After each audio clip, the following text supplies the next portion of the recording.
दोस्तों नमस्कार। स्पेक्ट्रोमीटर के बारे में दोस्तों ये कहा जाता है कि spectrometer is the best tool for identification of gems. यानी अगर आप किसी भी जैम को, स्टोन को, प्रेशियस स्टोन को चेक करना चाहते हो तो उसके लिए स्पेक्ट्रोमीटर बहुत अच्छा एक टूल माना जाता है। वैसे तो स्टोन को चेक करने के लिए और भी कई सारे हमारे पास सिस्टम्स होते हैं, तरीके होते हैं। हम जैसे स्टोन की हार्डनेस, उसकी स्पेसिफिक ग्रेविटी या उसकी रिफ्रैक्ट इंडेक्स पता करते हैं। उससे भी हम ये पता करते हैं कि एक स्टोन कितना रियल है, कितना असली है। जहाँ तक हार्डनेस का सवाल है, हम स्टोन की हार्डनेस 1 पॉइंट से 10 पॉइंट्स के बीच मानते हैं। जैसे सपोज के लिए डायमंड है, डायमंड की हार्डनेस सबसे ज़्यादा हम मानते हैं, दैट इज़ 10 पॉइंट्स। इसके अलावा जो बाकी हमारे यहाँ जैम्स है, जैसे रूबी है, सैफायर है, उनके 9 पॉइंट्स माने जाते हैं। टोपाज के 8 पॉइंट्स है, पन्ना के 7 से 8 पॉइंट्स माने जाते हैं। लहसनिया के भी 8 पॉइंट्स माने जाते हैं। गोमेज के 7 पॉइंट्स माने जाते हैं। मोती के 4 पॉइंट्स माने जाते हैं और मूंगा के 3 पॉइंट्स माने जाते हैं। इसी प्रकार से जब हम स्पेसिफिक ग्रेविटी की बात करते हैं तो उसमें हम जो रूबी की स्पेसिफिक ग्रेविटी आ जाती है वो 3.95 से लेकर 4.10 के बीच आती है। इसी प्रकार टोपाज की जो स्पेसिफिक ग्रेविटी आती है 3.49 से लेकर 3.57 तक। डायमंड की स्पेसिफिक ग्रेविटी 3.50 से लेकर 3.56 तक आती है। सैफायर की स्पेसिफिक ग्रेविटी 3.93 से लेकर 4 तक आती है। गोमेद की जो स्पेसिफिक ग्रेविटी है वो 3.65 आती है। मोती की स्पेसिफिक ग्रेविटी 2.70 से 2.78 तक आती है। इसी प्रकार से मूंगा की जो स्पेसिफिक ग्रेविटी है वो 2.65 आती है। पन्ना की 2.65 से लेकर 2.75 तक स्पेसिफिक ग्रेविटी आती है।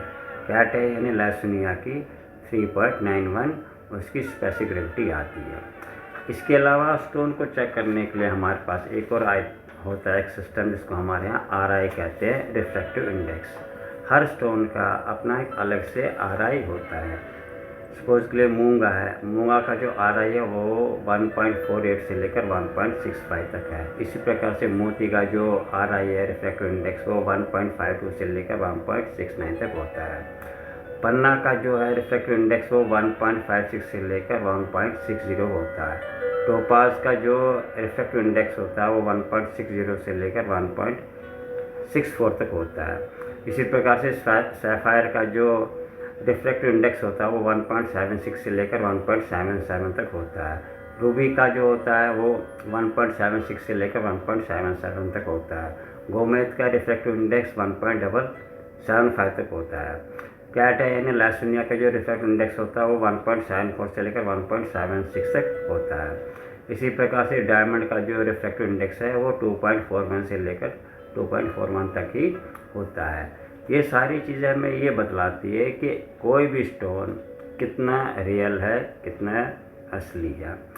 हमारे यहाँ जो भारतीय ज्योतिष में जो मुख्य स्टोन जिनको हम मानते हैं, जो मेन स्टोन जिनको हम ज़्यादातर यूज़ करते हैं, वो सूर्य के लिए हम रूबी या मानिक यूज़ करते हैं। मोती चंद्रमा के लिए यूज़ किया जाता है। मूंगा जो है वो मंगल ग्रह के लिए यूज़ किया जाता है। पन्ना बुध ग्रह के लिए यूज़ किया जाता है। इसी प्रकार से जो पुखराज है वो हम बृहस्पति ग्रह के लिए यूज़ करते हैं।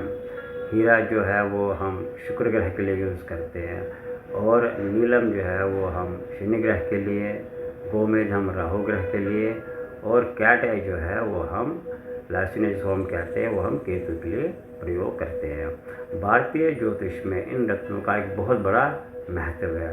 न केवल रोगों को ठीक करने के लिए बल्कि सामान्य जीवन को भी स्वस्थ और कार्यशील बनाने के लिए हम रत्नों का उपाय करते हैं।